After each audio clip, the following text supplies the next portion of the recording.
The views and opinions expressed in this program are those of the individuals involved and do not necessarily reflect the official policy or position of Radio Agri 90.1 FM management.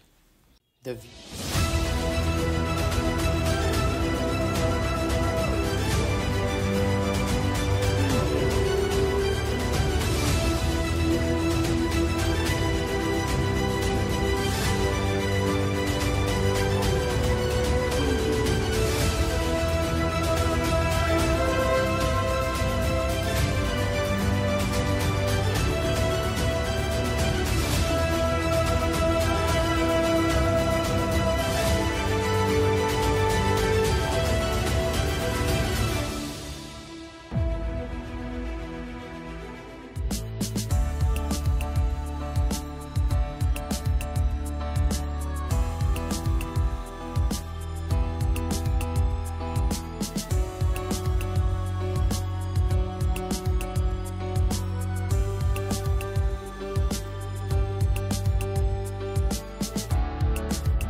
Arangkada magsasaka, usapang RCEF na. Modernong pagsasaka, kaagapay ng magsasaka. Arangkada ang magsasaka sa tamang makinarya. Isang magandang araw at ani po sa ating mga tagapakinig at sa mga nakatutok ngayon sa ating live via Radio Agri 90.1 FM Facebook page. Welcome po sa Usapang RCEF. Ako po si Pia. At ako naman po si Gian. Kami po ang inyong makakasama at makakakwentuhan tuwing Miyerkules at Biyernes, 10 to 11 in the morning. Yan. Siyempre, bago po tayo mag-umpisa, papatiin po muna namin ang aming mga butihing direktor, ang aming Director 4, si Sir Dionisio G. Alvindia. Good morning, sir. Ang aming pong Director 3, si Sir Joel V. Dator. Ang aming ACD Chief and Interim Director for Extension Support, Education and Training Services na si Sir Elijah Davalos. Ang BPED Chief and Interim Head ng Coconut Trust Fund ng Facility Management and Operations Divisions na si Sir Andres Tuates Jr. At ang ating LSD Chief and Interim Director for Research and Development na si Sir Nelson Santiago. Ayan, binabati rin po namin sina Sir Jet Molek Subaba, Section Head ng STIPS, at si Ma'am Bess G.S. Magararo, Section Head po ng STIDS. Ayan. At syempre, isang mainit na pagbati rin po sa lahat ng mga empleyadong naririto at nakikinig, sa mga naka-field work po at sa ating mga magigiting na security guards at sa mga drivers po natin na kasalukuyang nasa travel. Ayan. Naway mag-ingat po tayong lahat at maging ligtas po sa inyong mga biyahe. Yan. At sa bagong usapang RCEF, tampok po ang mas pinagyamang talakayan tungkol sa RCEF Mechanization Program ng PhilMec mula po sa layunin, requirements at teknolohiyang ipinapamahagi hanggang benepisyo at ambag nito sa pagpapabuti ng produktibidad at competitiveness ng agrikultura. Ayan. Sa huling episode po ay tinalakay natin ang mahalagang roles ng RCEF Seed Program kasama si Sir Andres de la Cruz Jr. mula sa Philippine Rice Research Institute o PhilRice. Kaya kung na-miss nyo po ang previous episode natin ay maaari nyo po itong balikan at panoorin sa YouTube channel ng Radio Agri 90.1 FM PhilMec. And please do like and follow po the official Facebook page of the RCEF Mechanization Program. At kung gusto niyo naman po malaman o makita ang mga nagawa ng RCEF Mechanization and Extension Program sa unang 6 na taon, ay i-check nyo lamang po ang RCEF Mechanization and Extension Accomplishment Report at ilalagay po namin yung link sa comment section. Ayan. Ayan, tama ka dyan, partner. Pero bago po tayo magpatuloy sa ating programa, ay narito po muna ang mga impormasyon at mga aktibidad tungkol sa RCEF Mechanization Program. Sabay-sabay po nating panoorin at pakinggan ang balitang RCEF.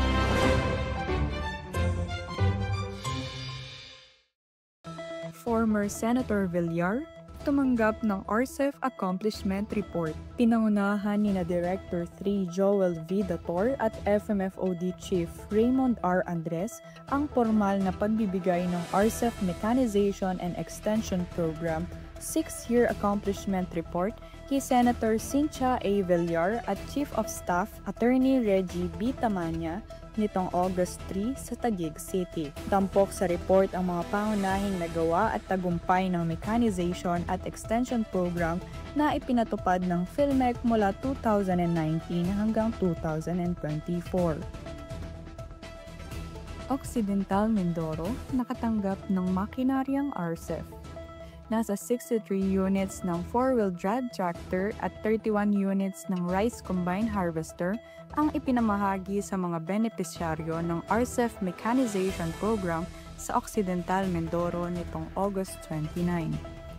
Layunin ng pamamahagi na mapabilis ang operasyon sa bukid, mapababa ang gastusin at mapataas ang ani at kita ng mga magsasaka.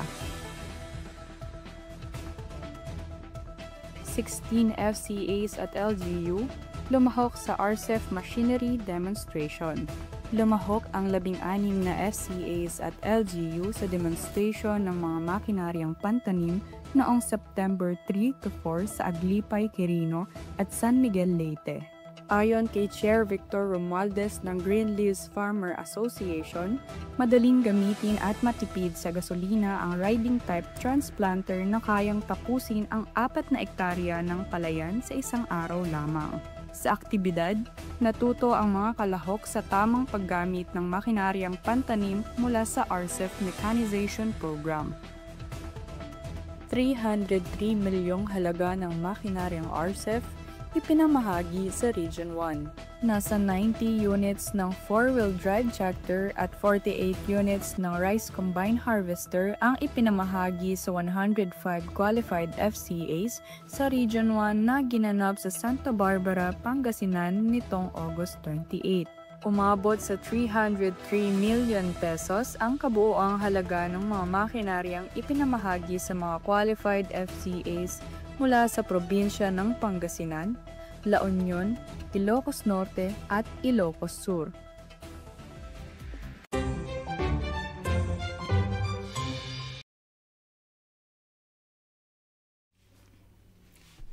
At yan po ang mga impormasyong hatid sa atin ng Balitang RCEF. Para po sa karagdagang update sa RCEF ay bisitahin lamang po ang Facebook page ng DA PhilMec o ang website ng RCEF Mechanization Program sa www.rcef.philmec.gov.ph. Ayan, so ngayong episode po ay makakasama po natin si Sir Danilo D. Crobalde, ang Head of Programs Management Department 1 mula po sa Land Bank of the Philippines. Tatalakayin po natin ang mga impormasyon tungkol sa tungkulin ng Land Bank sa RCEF 2.0 bilang suporta sa RCEF program. Magandang araw po, Sir Danny.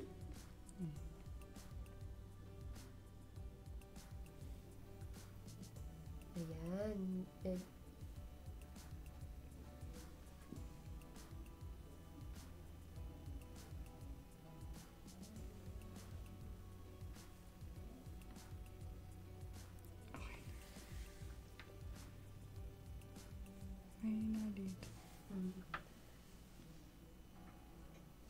Ayan, medyo nagkakaroon lang tayo ng technical difficulties. Ayan, sir, hello po.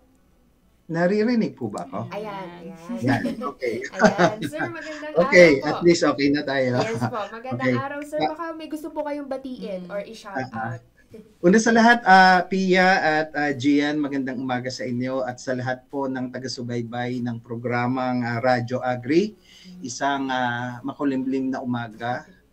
At sa lahat po ng nakikinig, maganda po ang ating pag-uusapan sa ngayon, lalo-lalo na sa programang pautang dito po sa RCEF natin. So maraming salamat po una sa PhilMec sa pamunuan for inviting Land Bank para maipaliwanag po natin ng mas maayos sa programa ng Radyo Agri ang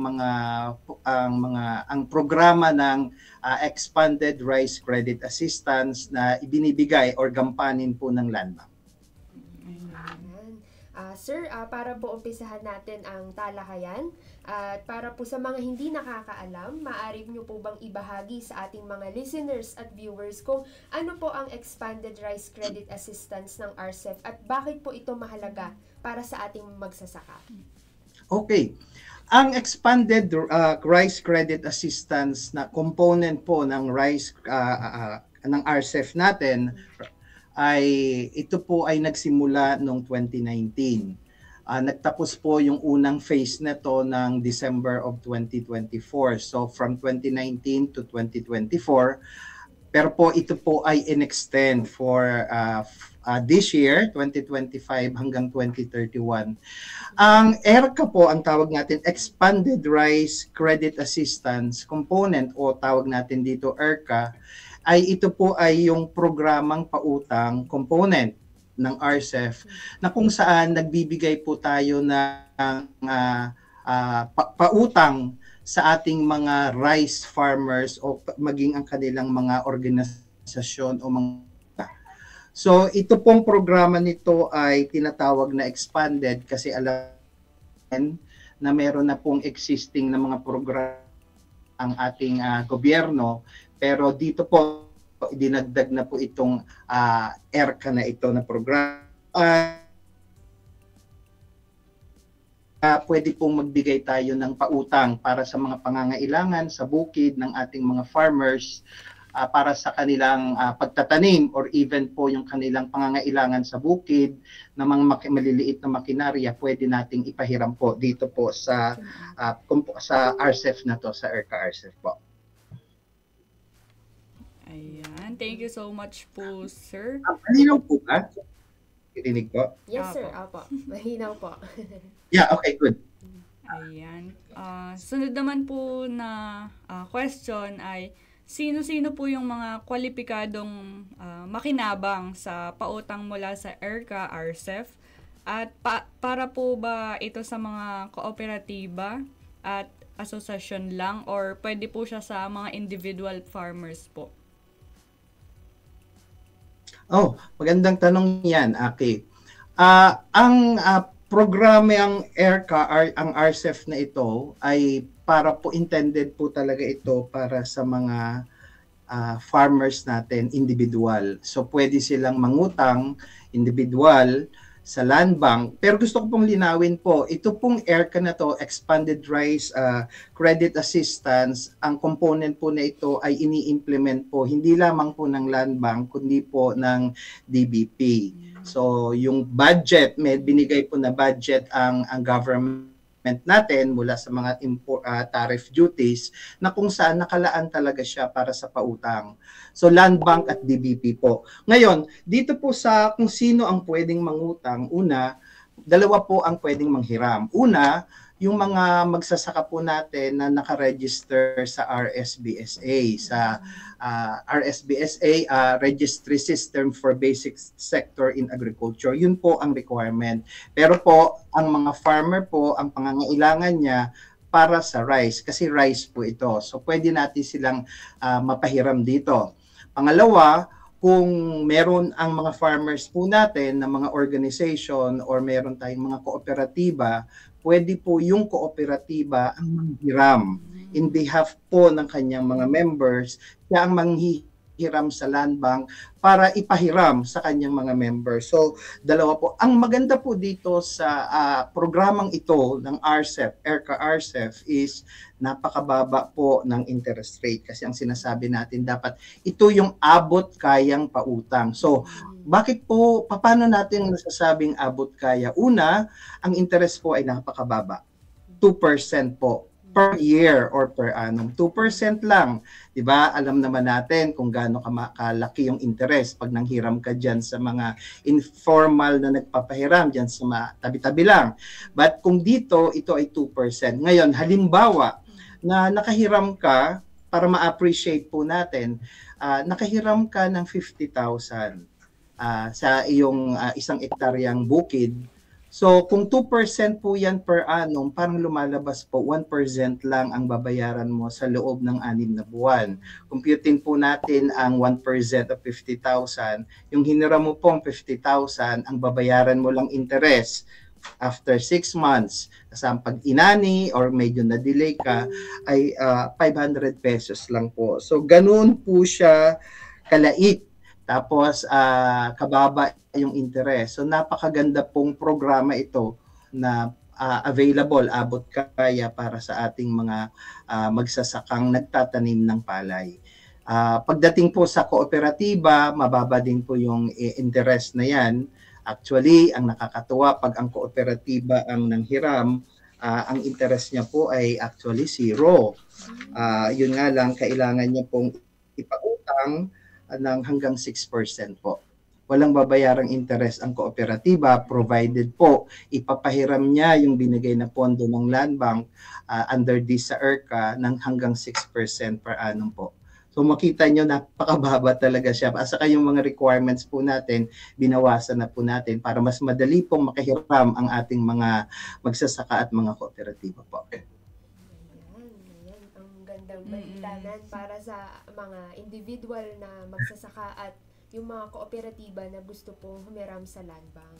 Ayan. Sir, paano naman sir kung dagdagan ko lang, Miss Pia. Yes, sir. Kung nais ko lang dagdagan, na-mention ko kasi yung mga eligibility requirements ay mas simple lang. Una, ang talagang kailangan, naka-register ka sa RSBSA. Kung ang manghihiram naman po ay kooperatiba at yung pondo ay ipapahiram niya sa kanyang miyembro, dapat yung mga miyembro niya nakalista sa RSBSA. Yun yung minimum requirement po natin.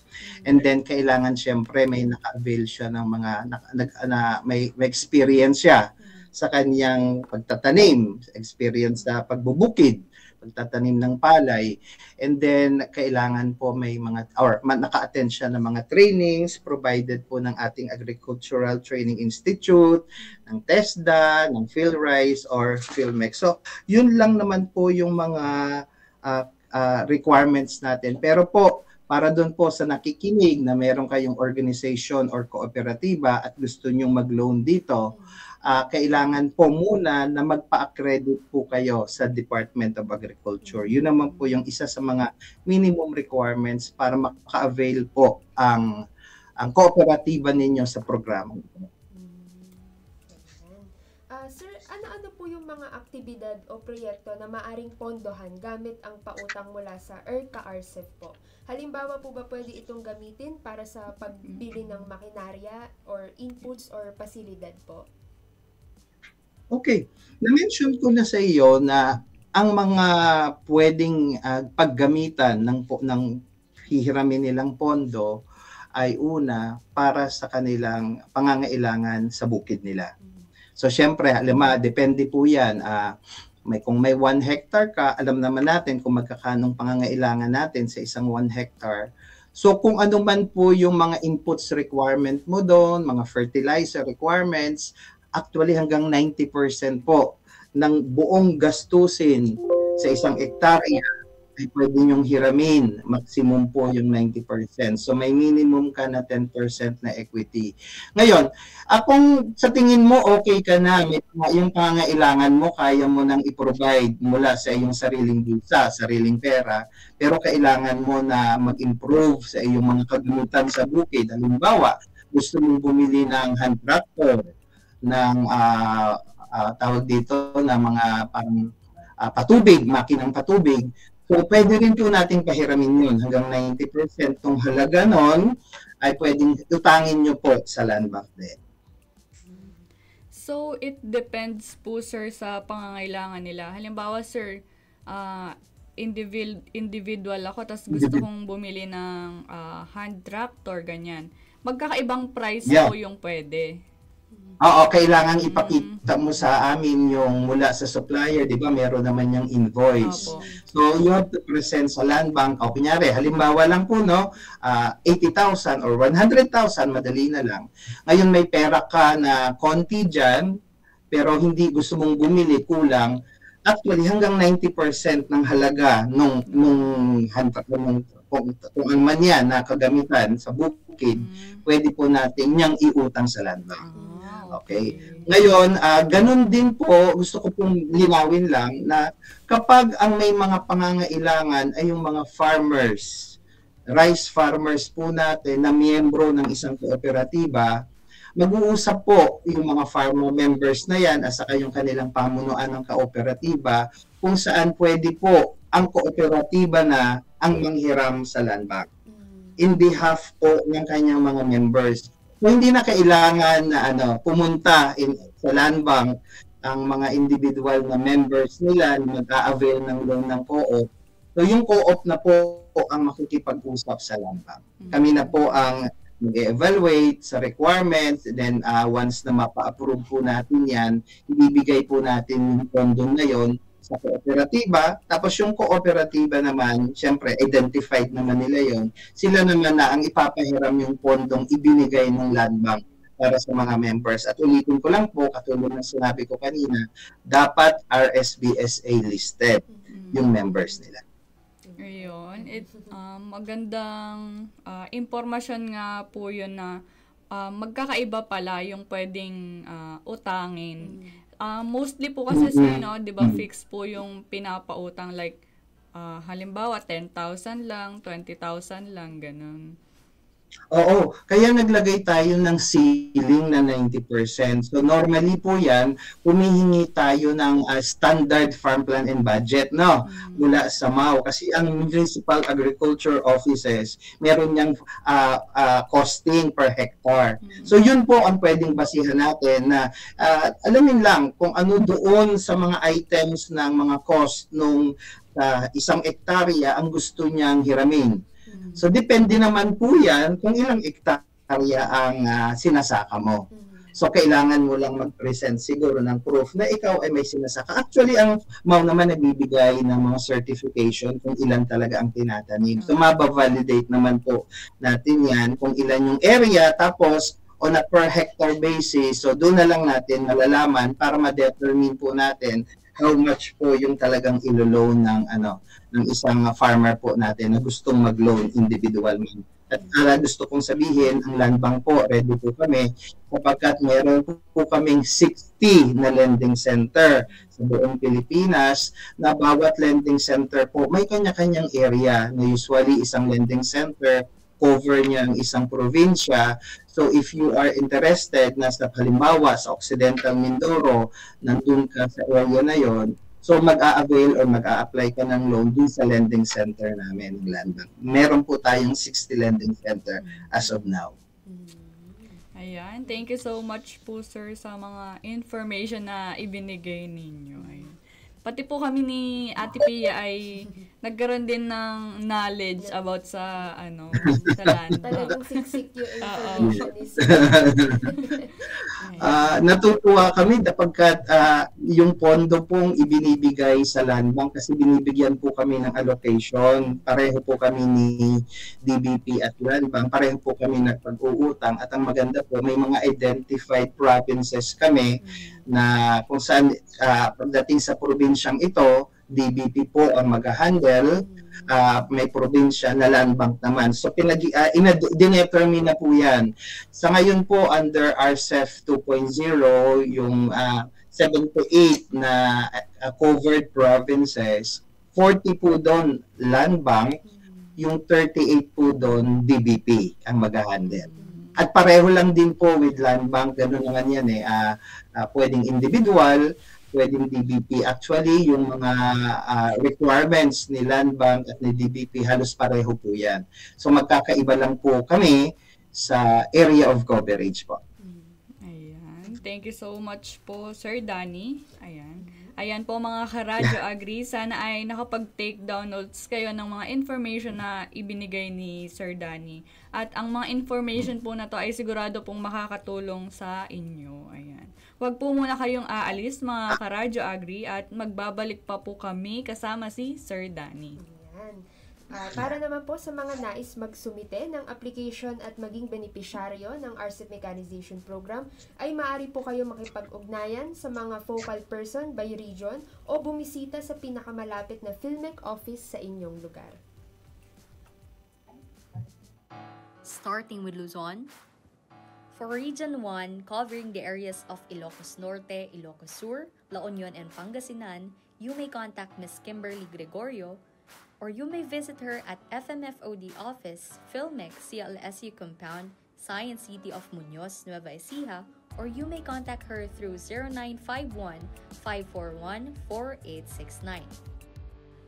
For Region 3, covering the areas of Aurora, Bataan, Bulacan, Nueva Ecija, Pampanga, Tarlac, and Zambales, you may contact Ms. Merlene Daramento, or you may visit her at FMFOD office, Filmex CLSU compound, Science City of Muñoz, Nueva Ecija, or you may contact her through 0936-137-2292. For Region 2, covering the areas of Cagayan, Isabela, Nueva Vizcaya, and Quirino, you may contact Ms. Ana Marie Cachero, or you may visit her at DA Regional Field Office 2, San Gabriel, Tugigaraw City, Cagayan, or you may contact her through 0906-687-1855. For Cordillera Administrative Region, covering the areas of Kalinga, Ifugao, Apayao, Mountain Province, Abra, and Benguet, you may contact Ms. Laika Jane Pascual, or you may visit her at DA Regional Field Office 2, San Gabriel, Tugigaraw City, Cagayan, or you may contact her through 0905-691-7462. For Region 4A, covering the areas of Quezon City, Laguna, and Cavite, you may contact Ms. Josephine Valdez, or you may visit her at DA Regional Field Office 4A, BPI Compound, Quezon City, Metro Manila, or you may contact her through 0977-822-9420. For Region 4B, covering the areas of Oriental Mindoro, Occidental Mindoro, and Palawan, you may contact Mr. Kenneth Calderon, or you may visit him at FMFOD office, Filmex CLSU compound, Science City of Muñoz, Nueva Ecija, or you may contact him through 0906-841-4917. For Region 5, covering the areas of Albay, Camarines Sur, Camarines Norte, Catanduanes, Masbate, and Sorsogon, you may contact Mr. Joseph Corporal Jr., or you may visit him at DA Regional Field Office 5, Pili, Camarines Sur, or you may contact him through 0950-984-4402. For Visayas, for Region 6, covering the areas of Aklan, Guimaras, Antique, and Capiz, you may contact Ms. Sandra Marie Haro, or you may visit her at Villar Sipag Farm School, Barangay San Jose, San Miguel, Iloilo, or you may contact her through 0910-745-7136. For Negros Island Region, covering the areas of Negros Occidental, Negros Oriental, and Siquijor, you may contact Mr. Rojan John Flores, or you may visit him at Villar Sipag Farm School, Barangay San Jose, San Miguel, Iloilo, or you may contact him through 0961-204-4911. For Region 7, covering the areas of Cebu and Bohol, you may contact Mr. Raimundo Jimenez, or you may visit him at Bohol Agricultural Promotion Center, Dao, Tagbiliran City, Bohol, or you may contact him through 0928-779-6220 or 0965-837-1758. For Region 8, covering the areas of Leyte, Southern Leyte, Biliran, Western Samar, Eastern or Northern Samar, you may contact Mr. Aben Noble, or you may visit him at PRTMDC AES Compound, Barangay Balencisayaw, Abuyog, Leyte, or you may contact him through 0965-360-8692. For Mindanao, for Region 9, covering the areas of Zamboanga Sibugay, Zamboanga del Sur, and Zamboanga del Norte, you may contact Ms. Aisha Sulampid, or you may visit her at DA Regional Field Office 9, Linienza, Pagadian City, or you may contact her through 0997-761-6579 or 0948-559-2282. For Region 10, covering the areas of Bukidnon, Lanao del Norte, Misamis Occidental, Misamis Oriental, Camiguin, and Cagayan de Oro City, you may contact Mr. John Ray Liaban, or you may visit him at DANMA CLRC, Dalwangan, Malaybalay City, Bukidnon, or you may contact him through 0931-818-0358. For Region 13, covering the areas of Agusan del Norte, Agusan del Sur, and Surigao del Sur, you may contact Ms. Jingle Paloma or you may visit her at DA Caraga, PEEDMO Building, Capital Site, Butuan City, or you may contact her through 0938-321-1477. For Region 11, covering the areas of Davao City, Davao del Norte, Davao de Oro, Davao Oriental, Davao del Sur, and Davao Occidental Sur, you may contact Ms. Hazel Benavista or you may visit her at PRTMDC 11, Darcis Compound, Manambulan, Tugbok District, Davao City, or you may contact her through 0919-799-2413. For Region 12, covering the areas of Cotabato, Sarangani, South Cotabato, and Sultan Kudarat, you may contact Mr. John Ryan Modio or you may visit him at PhilMec 12 Office, DA Regional Field Office 12, Annex Zone 3, Poblacion, Coronadal City, or you may contact him through 0956-724-1821. For BARM, covering the areas of Maguindanao del Sur, Maguindanao del Norte, and Lanao del Sur, you may contact Mr. Khalid Sangkakala or you may visit him at Office of the Engineering Division, Mafar, BARM, Bangsamoro Government Center, Cotabato City, or you may contact him through 0930-346-8740.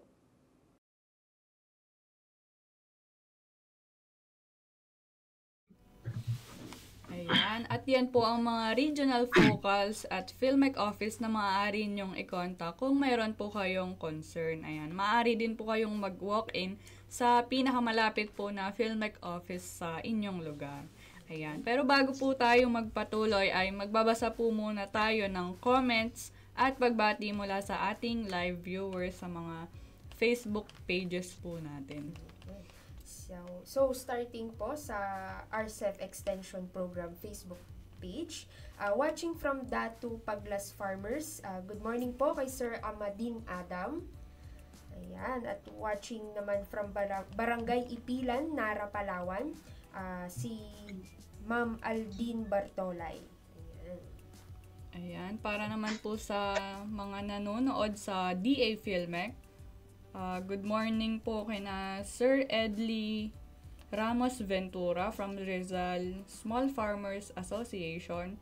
Good morning din po kay Sir Michael Tagabo, kay Sir Elmer Vidad from Bangar IA Farmers Association. Ayan. Kay Ma'am Sora Di Maporo, watching from Lanao del Sur. Ayan. Ayan, watching din from Agusan del Sur, si Sir Clint Ko. Ayan, at watching from Laguna, si Sir Michael Alvarez Violanta. Ayan, so meron tayong mga questions, partner, dito sa ating comment section sa RCEF Extension Program. Babasahin po natin yan. Kasama natin si Sir Danny mamaya para po masagot niya ang inyong mga katanungan. Yeah. Ayan, para po sa pagpapatuloy ng ating talakayan, nabanggit niyo po Sir Danny kanina na yung mga yung mga pangunahin na requirements po dapat ng individual or ng kooperatiba ay registered po sa RSBSA. Ayan. Paano po sir kapag gusto po nilang manghiram o mag-loan pero hindi po sila registered sa RSBSA? Ano po ba yung pwede nilang gawin? Okay. Mandato talaga ng batas na to kasi ito nasa batas to na yung pagpapautang dapat ang eligibility ay dapat nasa RSBSA naka-register siya. So, maring may farmers tayo, nagtatanim na siya for so long, hindi pa naman pala siya registered sa RSBSA. Ang nagpa-process po kasi niya ng RSBSA registration ay ang dating Department of Agriculture. Pero nakapartner po yan sa ating mga Municipal Agriculture Office. So meron lang po kayong, i-fill up ng form doon, pumunta po kayo sa inyong MAU office, and then sabihin nyo lang yung area ninyo kasi may kanya-kanyang in-charge po dyan sa bawat barangay. And then you can approach, sabihin nyo gusto nyo magpa-register. So meron dong parang registration form kung saan i-accomplish nyo po yun, yung mga basic information ninyo, and at the same time, ihingan din po kayo ng mga proof na kung kayo talaga ay nagtatanim, proof ng inyong pagmamay-ari sa lupa, or kahit hindi man kayo may-ari, meron kayong dokumento na ipapakita na kayo ay may karapatan na bungkalin yung lupang iyon. Anumang dokumento na yun, whether deed of sale, lease agreement, kontrata. So part po yun. So yun po yung initial na gagawin to, at bahala na po ang ating Municipal Agriculture Office. Ituturo naman sa inyo kung paano kayo mag-register. So mandatory po talaga yan. Na-mention nyo na rin, since na-mention na pag-usapan na rin po natin, Ms. Pia, yung eligibility requirement kung saan kailangan talaga ng RSBSA. Nais ko lang po linawin, no, para po sa gustong mag-apply o hindi pa naglo-loan. Gustong mag-apply ng loan dito sa RCEP nito, kapag kayo po ay individual rice farmer o magsasaka na nagtatanim ng palay at gusto nyo mag-loan, una, nakaregister kayo sa RSBSA. Dapat din po ay wala kayong existing na mga utang for the same purpose, lalo na po sa land bank. Kasi hindi naman pwede po yung double financing. Then, part po ng due diligence ng land bank or even DBP, kapag po kayo ay nakita namin na may mga hindi nabayaran mga lumang laon o lumang utang, hindi po kayo magka-qualify. So, kailangan isettle or ayusin muna po ninyo, lalong-lalo na po kung nanghiram pala kayo noon na individual sa mga lumang programa ng land bank or yung mga kooperatiba, may naging member kayo before, makikita po namin yan sa aming internal database at pag nakita po natin, so yun po ay kumbaga part po yun ng mga rason kung bakit hindi kayo papayagan, kailangan ayusin nyo muna yun. So makikipag-usap kayo sa land bank at katulad ng sinabi ko, kailangan may ipakita nyo, ma-prove na kayo po ay talagang nagkasaka ng lupa, may experience na po kayo ang pipil. Gusto ko pong linawin, no,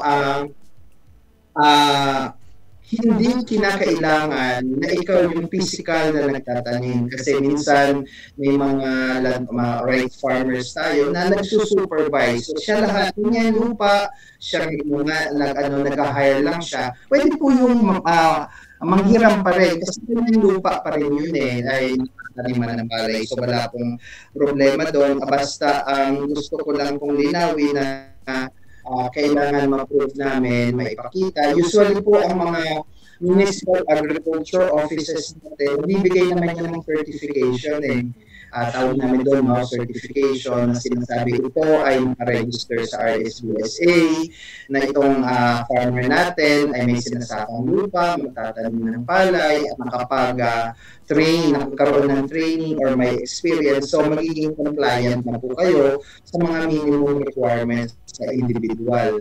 Pag kooperatiba po ang maglo-loan, so medyo strict po tayo dyan o may mga dokumento. Una, dapat po kayo ay, syempre, being as a cooperative, dapat registered po kayo sa ating CBA.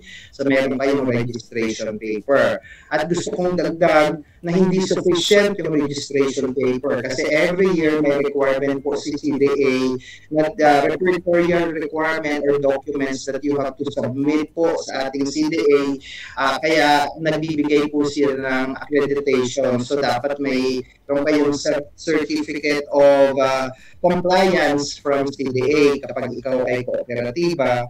And then dagdagan ko rin, katulad sa individual, dapat yung co-op walang adverse findings na makikita, dapat ay may management talaga siya, and then may mga programa or systems and procedures in place, may lending policy, kasi syempre mahirap naman po magpautang kami na wala man lang polisiya ang kooperatiba. So dapat makita namin yon. Tapos yung support, yung management staff, working and functional, yung management team, functional. And then, baka magtanong kayo na kailangan ba na dapat matagal na yung kooperatiba? Hindi naman po requirement.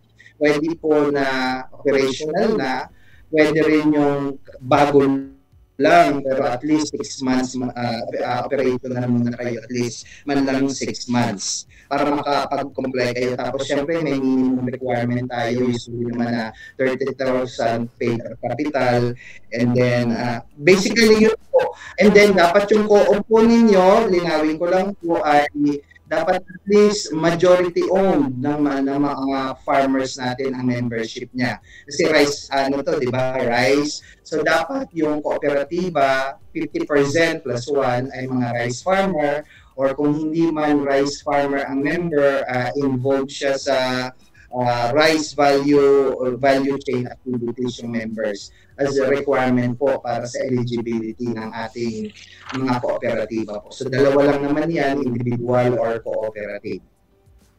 Ayan. Sa gusto ko lang po, nilinin ko lang na on top doon sa RSBA registration, ito po yung mga ibang mga eligibility requirements po para makaload kayo. Sir, gaano po katagal ang proseso ng approval? Once na okay na sila sa mga requirements na sinabit nila. Yes po. Actually, kaya naman siya in 5 days kasi supposedly within 5 days ma-process namin. Ang nagiging issue lang namin dyan sa land bank, pagbultuhan na, di ba, pagtanim ng palay, may season yan eh. So nagsasabay-sabay sila. Hindi naman may mga limited manpower lang tayo na nag-handle sa kanila. So medyo tumatagal ng konti. Nadadagdagan yung araw bago po kayo ma-approve yung requirements ninyo. Yun, I hope maintindihan siya kasi kung okay lang, kung konti-konti, we can process yan na problema mamaya sa isang araw, 100, tapos ito lang yung magpa-process. Normal naman po yun, but it's more on due to volume, not because of procedural limitations ng bangko. Ms. Pia, samantalahin ko na, I mentioned kanina na hanggang 90% ng requirements. Pero usually po, hindi natin dapat usually kasama doon yung seed component and fertilizer. At alam naman natin, di ba, na mayroong programa or subsidy ang Department of Agriculture para sa seeds and also the input. So, alisin natin yon bago natin ma-identify kung ano po yung pwedeng maihiram nila kasi siyempre provided na yun ng DA eh. Hindi yung pwedeng utangin na naman nila, meron na nga yun. So gano'n na, paglilinaw lang, yun po natin yung nabigay na ng mga grant and subsidies ng ating DA po. Ayun. May nakita po kasi kami sa website ng Land Bank. What about po, sir, yung other programs po ng Land Bank like Sikat Saka Program, Afford Arbs for Agrarian Reform Beneficiary? Yung mga ganun po, sir. Pwede po bang makidiscuss kahit konti lang po?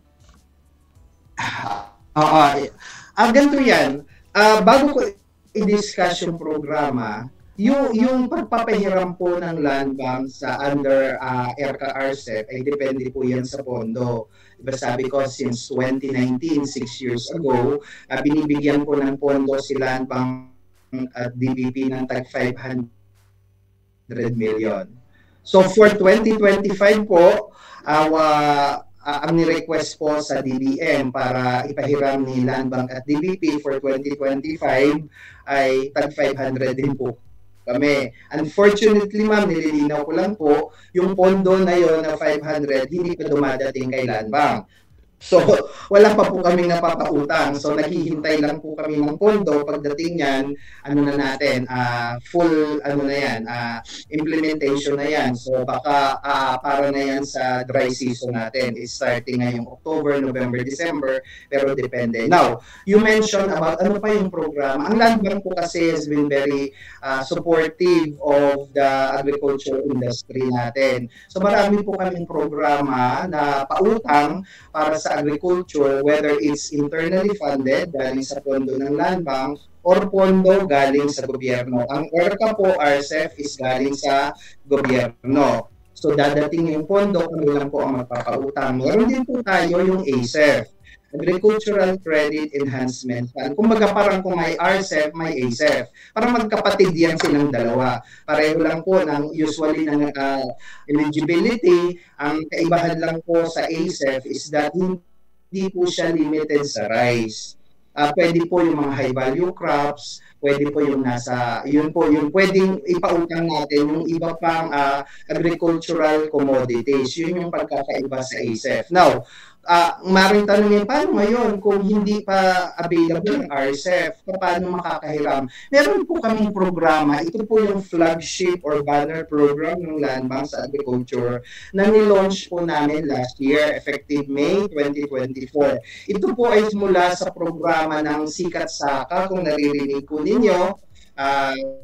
For so many years, Sikat Saka yung Afford program, Afford ARBs para sa mga agrarian reform beneficiaries natin and in partnership with DAR or Department of Agriculture. Pero nag-stop na po yun. Pinalitan po namin ng mas maganda, malawak na programa, more inclusive, ang tawag po natin AgriSenso Plus. So ngayon po, ito po yung banner program nila kung saan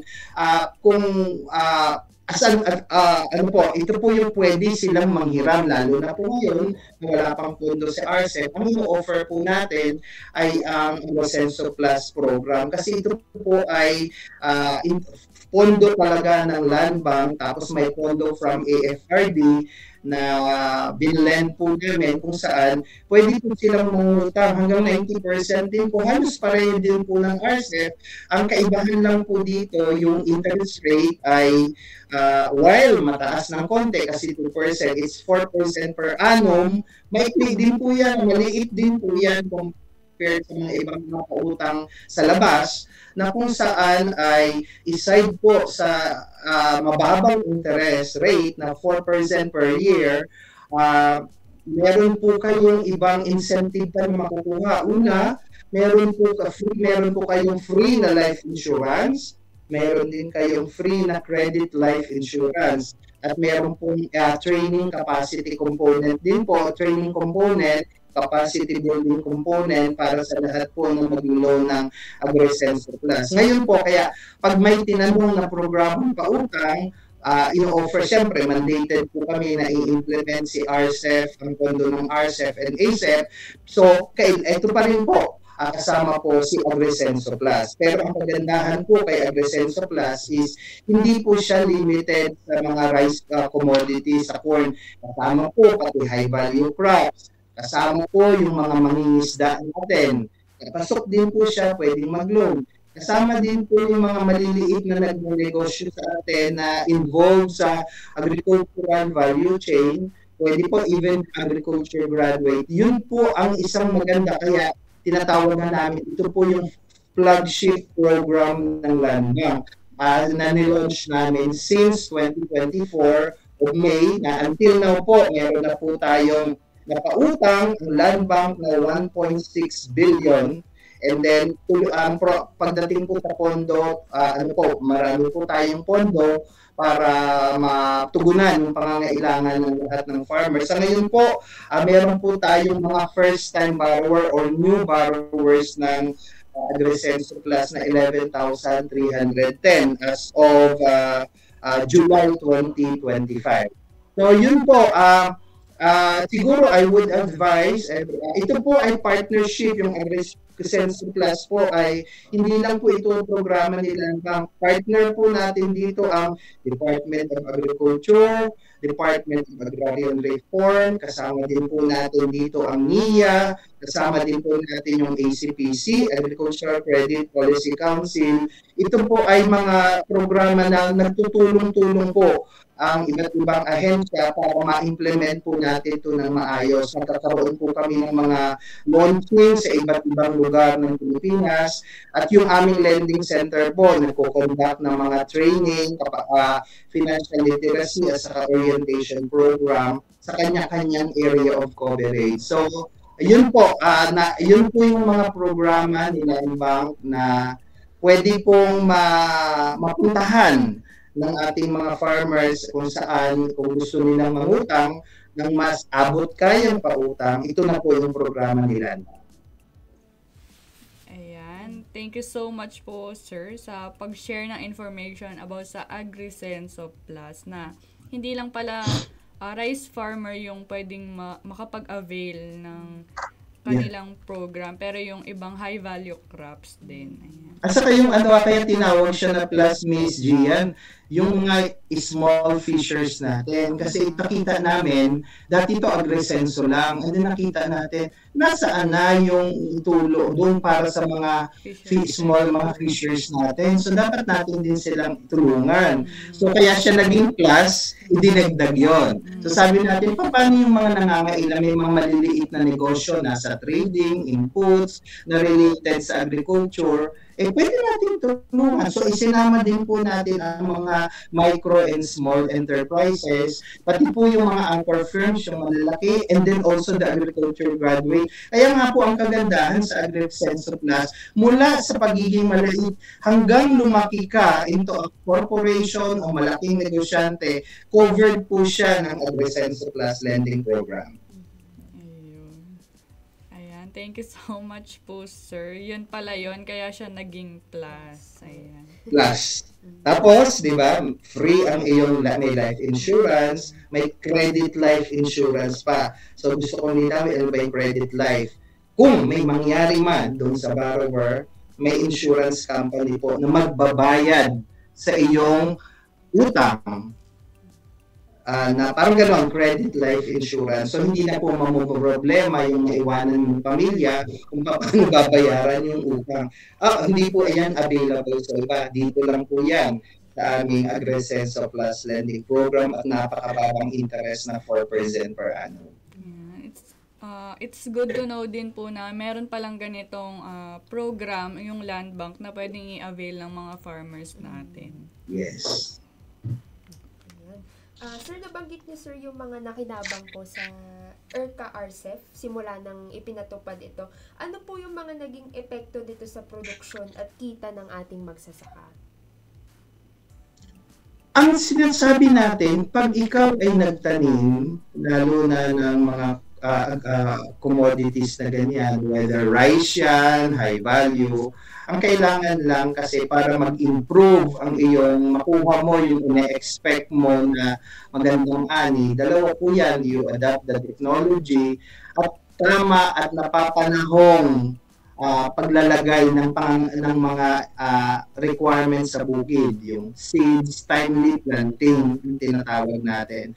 So with this program po, na ibibigay natin yung lahat ng pangangailangan ng mga farmers, kaya sinabi ko nga hanggang 90%. So 10% na nga lang ang kanilang magiging equity. So with this timely application, kanilang mga fertilizers, timely application ng kanilang mga chemicals or insecticides kung kinakailangan, na i-ensure po natin na maganda ang paglago ng kanilang mga tinatanim ng produkto kung saan this will result to a good harvest po. So yun po yung mga nakikita natin, and part of it is also, since may mga pangangailangan ang farmers natin para mas mapabilis ang kanilang pagtatanim sa tulong ng paggamit ng mga makinarya sa bukid, hand tractor, or kanya kailangan ng patubig para siguradong sufficient yung water requirements ng kanilang tinatanim. So pwede nilang din pong hiramin yun sa land bank. So with all this financial assistance na karaniwang problema ng mga magsasaka natin, dito po sa ERCA-RCEF program ay naibibigay yung financial intervention na yon para ma-achieve po nila. Siyempre lahat naman tayo magsasaka. Kasi ako po magsasaka din. May sinasaka din po akong lupa. Yun yung importante. Yung budget na yan. Na ibibigay, na ipoprovide ng ating programang RCEF po. Ayan. Sir, thank you po sa mga information na binigay nyo at share nyo sa ating mga viewers and listeners ngayon. Sir, bali magbabasa po ako ng mga ilang tanong sa nag-comment, sir, sa ating Facebook page sa RCEF Extension Program. Ayan, from Ma'am Aniseta Doctor. Hello, Sir Danny of LBP. Ang co-op po namin ay may credit line sa LBP Lending Center sa Cabanatuan City.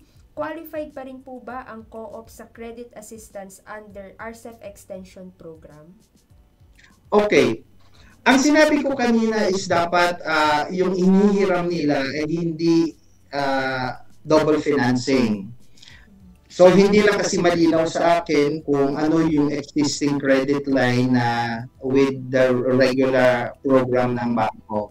Basta hindi lang magdodoble yung financing ay wala naman po akong nakikitang problema po doon. Halimbawa, kung ang kanyang credit line is para po sa business operation niya, working capital, at gusto niya mag-avail naman under RCEF ng isang pautang na para naman sa mga requirements or lending sa kanyang members, so yun po ay wala po akong nakikitang problema. Pero kung meron na siyang production or lending loan, siguro ang suggestion ko, pumili na lang siya, pareho lang naman po yun Tapos ipa-approve na lang kung ilan yung requirements talaga ng mga members niya. Basta the idea po is no double financing po. Ayan. Thank you, sir. Sir, ito naman po mula kay Sir Perfecto Inere. Ayan, naka-avail daw po sila, sir, last cropping season. Pero di daw makabayad fully dahil mababa ang price ng palay. Paano po at ano po ang gagawin? Okay. Ang assumption ko kaya siya nagtatanong ay gusto niyang mangutang uli at hindi siya nakabayad sa dati ng utang because of the low price. Yun yung assumption natin, no?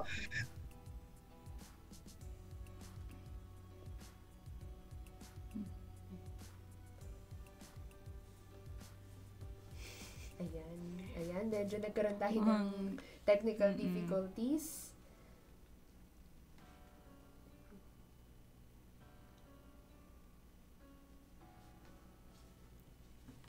Ayan, so itatry natin muling balikan si Sir Danny para sagutin ang mga katanungan po natin sa ating programa. So, panoorin po muna natin ang boses ng magsasaka.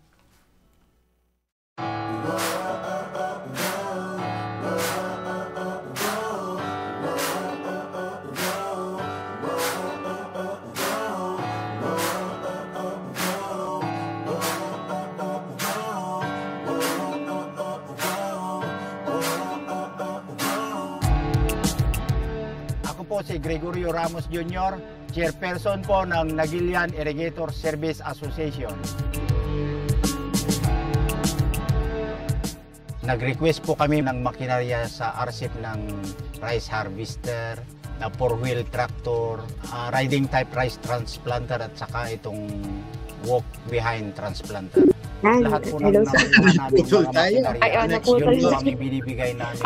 Anyway, saan ba yung ang sabi ko, okay na sir, po. Wait lang sir, ng asosasyon namin mula noong 1981. Noon, traditional farming ang ginagawa namin.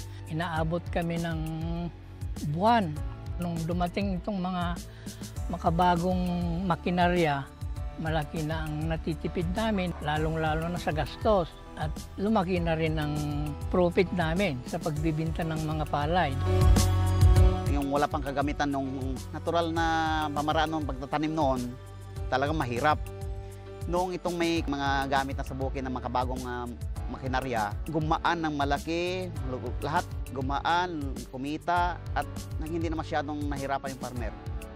Noong traditional pa ang aming ginagamit, sa isang hektarya kumikita lang kami ng kulang-kulang na 10,000 sa isang hektarya. Ngayong mayroon ng RCEF, kumikita na kami ng triple. Ang prinsipyo kasi ng opisina namin, ipinamigay itong makinarya na ito, kaya kukunti lang yung kinukuha naming upa sa kanila. Kasi gusto rin naming maranasan nila yung bigay ng RCEF sa amin na may tulong din sa mga magsasaka, kaya mas bilib sila sa RCEF. Kaya laking pasasalamat namin sa mga biyayang nanggaling sa RCEF, sa PhilMec at sa ating gobyerno. Nakatulong sa akin ang RCEF dahil sa ating mga anak nakapagtapos sila. Maraming salamat sa RCEF program dahil sa kanila natulungan kaming lahat. Sana tuloy-tuloy lang ang programa ng PhilMec at makakuha pa kaming ng makabago pang additional na gamit. magsasaka, sabay-sabay arangkada. Aangat sa tama at makabagong makinarya.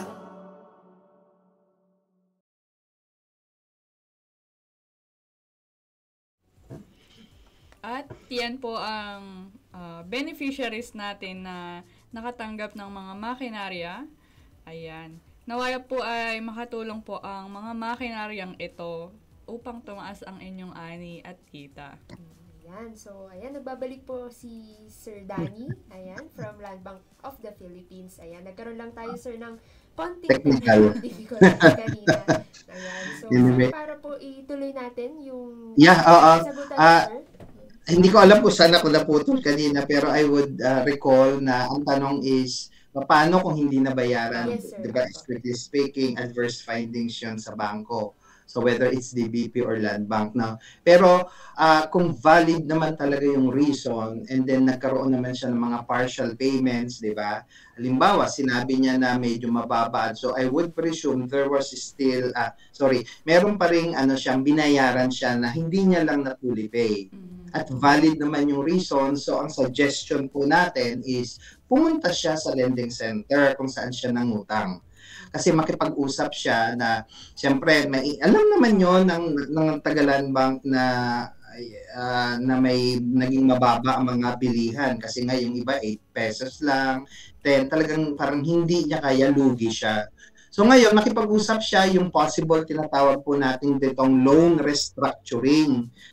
Inaayos natin na binibigyan siya ng pagkakataon na mabayaran yung kanyang balanse ayon sa kanyang kakayanan. Pero hindi naman yun nire-require na kailangan bayaran sa susunod na cropping, kundi mag-uusap siya, magbibigay siya ng plan of payment, na bayaran ko to sa loob ng. So mag-uusap sila ng Land Bank, lalong-lalo na yung account officer na in charge doon sa area niya.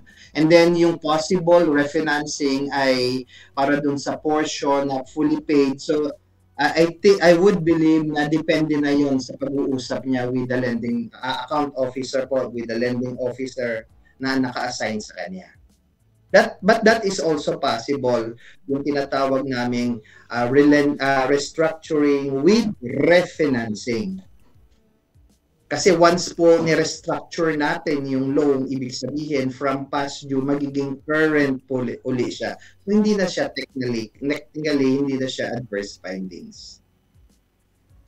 Ayan. So, sana nakatulong po yung mga naging impormasyon na hatid sa atin ni Sir Danny para po sa mga nagtanong sa atin via Facebook page po natin. Miss Tia, dagdagan ko lang ha. Siguro tanggalin po natin yung misconception o paniniwala na nangyayari sa marami na pag hindi pabayan, hindi na nagpapakita sa Land Bank, nahihiya na. Baliktarin po natin yan. Mas lalo pong kailangan kayong makipag-usap sa Land Bank o kahit kaninong bangko pag hindi nyo nabayan. Para alam din po namin ang dahilan ng hindi nyo pagbabayad at mabigyan po namin kayo ng tamang advice kung ano po ang gagawin natin sa inyong utang, kung pwede pa siyang i-restructure at mabigyan kayo ng tamang payo po kung anong gagawin natin doon na sa natitira or balanse po ninyo na in-explain ko po kanina. Mga Karadyo Agri, sana po ay nakapag-take down notes kayo ng mga impormasyon na ibinahagi sa atin ni Sir Danny. Ayan. So, sir, nais po namin magpasalamat sa inyo sa pagbabahagi ng mahalagang impormasyon sa ating mga listeners and viewers. At maraming salamat din, sir, sa pagsagot po ng aming mga question ni Gian. Talaga naman pong siksik, liglig, at umaapaw. Sa part po, okay, are we ending na po ba for Land Bank po, una sa lahat, inulit-ulitin ko po, maraming salamat po sa pamunuan ng PhilMec para sa pag-imbita po ninyo sa Land Bank para maibahagi o mapaliwanag po ang programang pautang sa RCEF na kung saan ay meron po binibigay na pondo ang national government allocated or intended po para po sa ating mga magsasaka na nagtatanim ng palay o mga kooperatiba na mga miyembro, majority ay mga rice farmers. So ang programa pong ito ay sinasabi naka-angkla or naka-design dun sa abot kayang objective na kung saan mabibigyan po kayo ng mas magandang feature na kung saan mababa ang interest rate, at saka mabili, konting requirements, at saka mabilis na pag-process. So, while I have explained na medyo ang limitations sa taong ito ay yung availability of funds, pero rest assured po na once na dumating ang pondo na yon through our lending center and our partners through the RCEF, Program Steering Committee, and other stakeholders, maiparating po na ang pondo ay pwede nang ma-avail sa Land Bank. So in behalf po ng aming President and CEO, Lynette V. Ortiz, maraming salamat po sa pagbibigay nyo ng pagkakataon for Land Bank na ma-explain po ulit ang programang RCEF. Tuloy-tuloy po ang suporta ng Land Bank sa inyo po, sa mga magpasaka namin sa loob ng maraming taon, na ipakita naman po ni Land Bank na we are continuously supporting the agriculture sector through the lending programs and other interventions in partnership po with other government agencies. So maraming salamat po at magandang umaga po sa inyong lahat. Ayan, thank you so much po, sir. At dito po nagtatapos ang episode tungkol sa tungkulin ng Land Bank sa RCEF 2.0. Kasama po natin si Sir Danilo Ocrobalde, ang Head of Programs Management Department 1 ng Land Bank of the Philippines. Maraming salamat po ulit, sir. Okay, thank you. Ayan, Thank you. maraming salamat dit po sa lahat ng mga nakinig at tumutok sa episode natin ngayon. Ayan. Talagang inabangan nyo ang episode na ito dahil ang dami nanood, no, ate? Yes. Ayan, lagi po sana kayong tumutok, makinig at maging updated sa RCEF Mechanization Program ng PhilMec. Ayan, hanggang sa susunod, ako po muli si Pia. At ako naman po si Gian. Laging tatandaan na sa RCEF Mechanization Program ng PhilMec, may makinarya kayong maaasahan. Ito ang usapang RCEF, modernong pagsasaka, kaagapay ng magsasaka. Aarangkada ang magsasaka sa tamang makinarya.